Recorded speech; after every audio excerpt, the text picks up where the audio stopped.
రోజు అందుబాటులో లేరు. ముఖ్యమంత్రి ఢిల్లీ టూర్లో ఉన్నారు.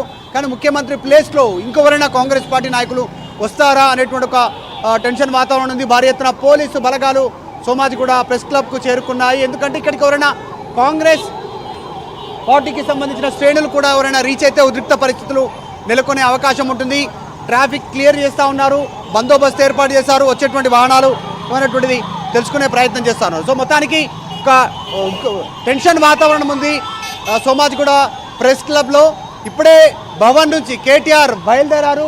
జస్ట్ కొద్దిసేపట్లోనే ప్రెస్ క్లబ్కి రీచ్ అయ్యేటువంటి సిచ్యువేషన్ కనిపిస్తూ ఉంది. పోలీసు బలగాలు రీచ్ అయినటువంటి సిచ్యువేషన్ ఒకసారి మాట్లాడించే ప్రయత్నం చేద్దాం. బీఆర్ఎస్ పార్టీ శ్రేణులతో మాట్లాడదాం. నగేష్ ఉన్నారు, మాజీ కార్పొరేషన్ చైర్మన్. ఏం చెప్తారు నగేష్ గారు?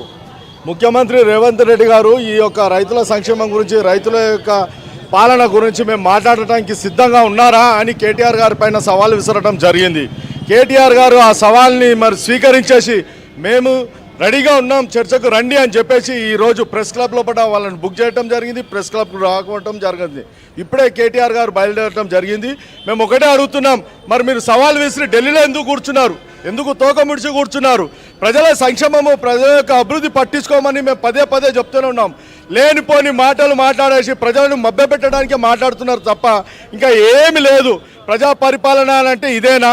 కానీ మాటలేనా? చేతుల రూపంలో చూపించాలి. ఇప్పుడైనా మాటలు పక్కకు పెట్టేసి ప్రజల యొక్క సంక్షేమం వైపు, అభివృద్ధి వైపు దృష్టి పెట్టవలసిందిగా కోరుతున్నాం. బాల్కా సుమన్ ఉన్నారు, మాజీ ఎంపీ. మాట్లాడే ప్రయత్నం చేద్దాం. మాజీ ఎమ్మెల్యే బాల్కా సుమన్ గారు, ఛాలెంజ్ను కాంగ్రెస్ స్వీకరించినట్టుగా కనిపించట్లేదు, ఏం చెప్తారు? ముఖ్యమంత్రి గారే కేసీఆర్ వస్తారా, కేటీఆర్ వస్తారా అని చెప్పి ముఖ్యమంత్రి గారే అన్నారు. కేటీఆర్ గారు కూడా మొన్న వారి సవాల్ను స్వీకరించి మేము వస్తున్నాము సోమాజిగూడ ప్రెస్ క్లబ్కి, మీరు రండి, మాట్లాడదాము, చర్చిద్దాము, రాష్ట్ర ప్రజలకు అన్ని విషయాలు అర్థమయ్యేటట్టుగా ఎన్ని గంటలైనా మాట్లాడదామని చెప్పి కేటీఆర్ గారు సవాల్ చేసిర్రు. ఆ సవాల్ను మరి రేవంత్ రెడ్డి స్వీకరించి రావాలి ముఖ్యమంత్రి. మరి ఆయన వస్తాడా రాడా ఏందో చూద్దాం. బట్ మా కేటీఆర్ గారు అయితే వస్తున్నారు, ఆల్రెడీ తెలంగాణ భవన్ నుంచి బయలుదేరారు. ముఖ్యమంత్రితోటే చర్చిస్తానంటూ కేటీఆర్ చెప్తా ఉన్నారు. ఎందుకంటే నా పేరు తీశారు, కేసీఆర్ కేటీఆర్ ఎవరో సిద్ధం, ఎవరిద్దరిలో ఎవరు వస్తారో రండి అనేటువంటి దానికి స్వీకరించారు, ఛాలెంజ్ విసిరారు. కాంగ్రెస్ పార్టీ మంత్రులు చెప్తా ఉన్నారు అసెంబ్లీలో చర్చిద్దాం, ప్రెస్ క్లబ్లో కాదనేటువంటి స్టేట్మెంట్. దీన్ని అంటే ముఖ్యమంత్రి ఆనాడు అసెంబ్లీలో చర్చిద్దాం అనలేడు కదా. ముఖ్యమంత్రి కేసీఆర్ వస్తారా, కేటీఆర్ వస్తారా, ఎక్కడంటే అక్కడ చర్చిద్దామని ముఖ్యమంత్రి అన్నాడు. కాబట్టి కేటీఆర్ గారు మా కేసీఆర్ గారు ఎందుకు, మేము చాలు నీకు, మాట్లాడదాం, చర్చిద్దామని చెప్పి కేటీఆర్ గారు అన్నారు.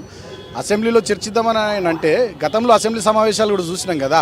మైకులు కట్ చేయడాలు, వాయిదా వేసుకొని పారిపోవడాలు, చర్చకు సమయం ఇవ్వకపోవడాలు, ఇటువంటి ఎట్లా అసెంబ్లీని బుల్డోజ్ చేస్తున్నారో రాష్ట్ర ప్రజానీకం కూడా చూస్తూ ఉంది.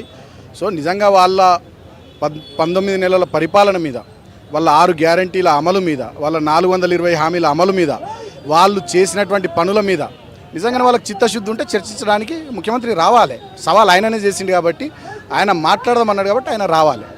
వాళ్ళు రాకపోతే, కాంగ్రెస్ నుంచి ఎలాంటి రెస్పాన్స్ లేకపోతే ఏం చేస్తారు? ప్రెస్ క్లబ్లో వెయిట్ చేస్తారా కొంచెంసేపటి? అంటే ఇప్పుడు కేటీఆర్ గారు బయలుదేరారు, కేటీఆర్ గారు ఇక్కడికి వచ్చిన తర్వాత అది డిసైడ్ అవుతుంది. రైట్, కేటీఆర్ భవన్ నుంచి బయలుదేరారు, ప్రెస్ క్లబ్కి చేరుకుంటున్నటువంటి సిచ్యువేషన్ కనిపిస్తూ ఉంది. ప్రెస్ క్లబ్ ముందు ఉన్నటువంటి సిచ్యువేషన్, భారీగా మీడియా చేరుకుంది, బీఆర్ఎస్ పార్టీ శ్రేణులు చేరుకున్నాయి, పెద్ద ఎత్తున స్లోగన్ చేస్తూ ఉన్నటువంటి విజువల్స్ చూస్తూ ఉన్నాం. విజువల్స్లో కొద్దిసేపట్లోనే కేటీఆర్ రీచ్ అవుతారు. రీచ్ అయిన తర్వాత ఏం చెప్పనున్నారు అనేటువంటిది కొద్దిసేపులో క్లారిటీ ఇచ్చే అవకాశం ఉంది. ఇంకా కొద్దిమంది ఉన్నారు, బీఆర్ఎస్ పార్టీ నాయకులు శ్రేణులు ఉన్నారు, మాట్లాడించే ప్రయత్నం చేద్దాం కొద్దిమందితో. లోపల భారీ ఎత్తున బీఆర్ఎస్ పార్టీకి సంబంధించిన నాయకులు, యువకులు, యువత అంతా ఇక్కడికి రీచ్ అయినటువంటి సిచ్యువేషన్ ఉంది, మాట్లాడించే ప్రయత్నం చేద్దాం. చాలా మంది ఉన్నారు. ఇది ప్రెస్ క్లబ్ లో ఉన్నటువంటి సిచ్యువేషన్. బీఆర్ఎస్ పెద్ద మధు ఒక్క నిమిషం వెయిట్ చేయండి, ఒక్క నిమిషం మధు. నేను మళ్ళీ మీతో ఒక 1 minute లో మళ్ళీ నేను మీతో జాయిన్ అవుతాను మధు.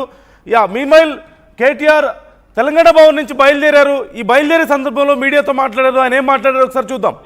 లేదా సెక్రటేరియట్లో పెడితే సెక్రటేరియట్కి వస్తాం, అంబేద్కర్ కాడ చర్చ పెడతానంటే ఆడికి వస్తాం.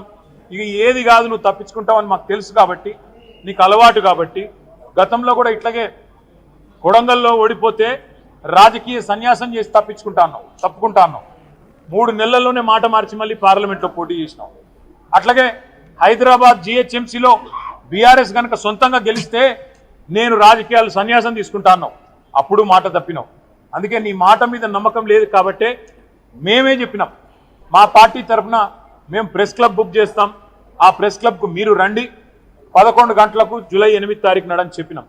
చెప్పినట్టుగానే కొడంగల్లో ఎక్కడో కాదు, ముఖ్యమంత్రి గారి సొంత నియోజకవర్గం కొడంగల్లో కూడా ఇంతవరకు రైతు బంధు పడని 670 మంది జాబితాతో సహా, రైతుల జాబితాతో సహా, వాళ్ళ పేర్లు, ఫోన్ నంబర్లు, వాళ్ళ ఇంటి అడ్రస్తో సహా మేము చర్చకు సిద్ధమై బయలుదేరిపోతా ఉన్నాం.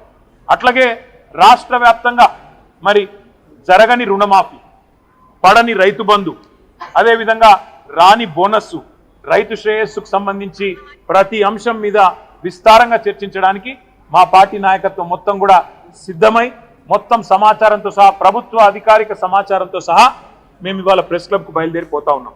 ముఖ్యమంత్రి గారు నిన్ననే మేము అనుకున్నాం వస్తారేమో అనుకున్నాం, ఆయనే ముచ్చటపడి పిలిచిండు కదా వస్తారేమో అనుకున్నాం, రావడం లేదని నేను అనుకుంటా ఉన్నాను, ఎందుకంటే ఢిల్లీలో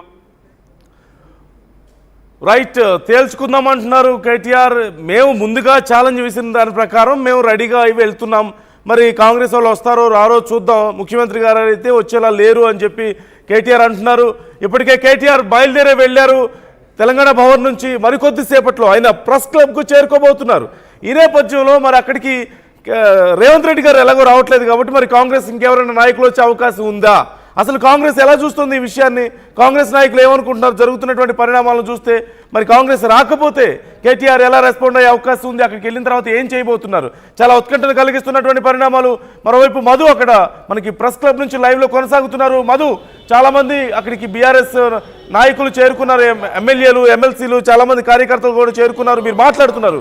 యా ప్లీజ్ కంటిన్యూ మధు, ఏమంటున్నారు వాళ్ళు?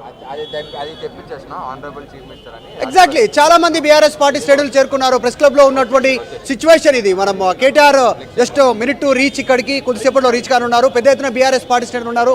ముఠా జయసింహ్ ఉన్నారు, ముషిరాబాద్కి సంబంధించినటువంటి నాయకులు. మాట్లాడే ప్రయత్నం చేద్దాం. జయసింహ్ గారు, కాంగ్రెస్ దీన్ని రిసీవ్ చేసుకున్నట్టుగా కనిపించట్లేదు. వాళ్ళు ప్రతి సవాలు విసురుతా ఉన్నారు, అసెంబ్లీకి రండి మీరు, ప్రెస్ క్లబ్కి కాదా అనేటువంటిది. సో ఎట్లా దీన్ని ఏం చెప్తాం? కాంగ్రెస్ నాయకులకి చేతనగాక, కాంగ్రెస్ నాయకులకి కేవలం ప్రజలని మభ్యపెట్టి ప్రజలను పిచ్చోళ్ళని చేయాలి తప్ప మరి వాళ్ళకి ఎప్పుడు కూడా అభివృద్ధి వైపు కానీ వాళ్ళు విసిరిన సవాల్కి కూడా వాళ్ళు రావాలన్న ధ్యాస కూడా వాళ్ళకి లేదు. ఇదే మీ రేవంత్ రెడ్డి ముఖ్యమంత్రి గారే కేసీఆర్ గారు కానీ, కేటీఆర్ గారు కానీ, బండి సంజయ్ గారు కానీ, అదే కాకుండా కిషన్ రెడ్డి గారు కానీ చర్చకు రావాలా, రైతాంగానికి మేమేం చేశామో మేము చెప్తాం, మీరేం చేశారో మీరు చెప్పాలని ఆయన విసిరిన సవాల్కి మా గౌరవ, నాకు తెలిసి బీజేపీ నాయకులు వస్తున్నారో లేదో తెలియదు కానీ మా బీఆర్ఎస్ పార్టీ గౌరవ వర్కింగ్ ప్రెసిడెంట్ కేటీఆర్ గారు మేము వస్తామని చెప్పడం జరిగింది. 72 గంటల ముందే చెప్పడం జరిగింది. ఇదే రోజు మేము ఇక్కడికి వస్తున్నాం, సోమాజిగూడకు వస్తున్నాం, ప్రెస్ క్లబ్కి వస్తున్నాం, 11 గంటలకు వస్తున్నాం. మీరు రండి, మీరేం చేశారో మీరు చెప్పండి, మేమేం చేశామో మేము చెప్తాం. మీరు ఏ విధంగా రైతాంగం పరంగా ఏ విధంగా వైఫల్యం చెందారో అది కూడా మేము చెప్తామని కేటీఆర్ గారు చెప్పడం జరిగింది. మా కేటీఆర్ గారు వస్తున్నారు, బహుశా ప్రెస్ క్లబ్ రెడ్డి గారు కూడా వస్తారని మేము ఆశిస్తున్నాం.